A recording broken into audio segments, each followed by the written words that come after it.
ఓం శ్రీ మాత్రే నమః. షుగరు అంటే దీన్నే డయాబెటిక్ అని అంటారు.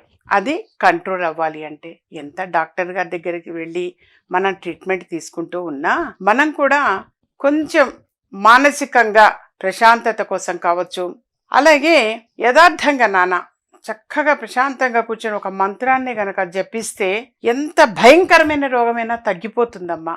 ఇవన్నీ మనది ఒక నమ్మకంగా చేసుకోవాలి. సో ఆ విధంగా చేస్తే తప్పనిసరిగా ఆ ట్రీట్మెంట్తో పాటుగా ఇవి కూడా అవసరం. బీపీ కావచ్చు, షుగర్ కావచ్చు, మరేదైనా ఇతరవి కావచ్చు. ఎప్పుడైనా సరే మనం డాక్టర్ ట్రీట్మెంట్ ఇంపార్టెంట్, దానితో పాటుగా ఈ మంత్రాలు అనేటువంటిది కూడా చేయటం చాలా చాలా మంచిది. దానికని ఇప్పుడు తెలియచేసేటువంటి మంత్రము డయాబెటిక్ కంట్రోల్లో ఉండడం కోసం, తగ్గటం కోసము అని చెప్పేసి తెలియచేస్తున్నాను. ఇది కూడా 21 రోజుల పాటు ప్రతిరోజు కూడా 108 సార్లు జపించండి. ఓం ధన్వంతరయే నమః. ఓం ధన్వంతరయే నమః. ఎందుకు క్లియర్గా చెప్తున్నా అంటే ధన్వంతరాయ నమః కాదు, ధన్వంతర తర్వాత ఏ.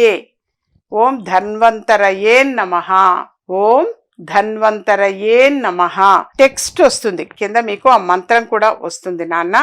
అది చూసి చక్కగా జపించండి, రాసుకోండి మీరు. ఓం ధన్వంతరయే నమః. ఈ మంత్రాన్ని ప్రతిరోజు కూడా ఒక్క జపమాల అంటే 108 సార్లు జపించండి. 21 రోజుల పాటు జపించండి. దీనివలన యథార్థంగా కొంచెం షుగర్ కంట్రోల్ అవ్వటము అనేటువంటిది జరుగుతుంది.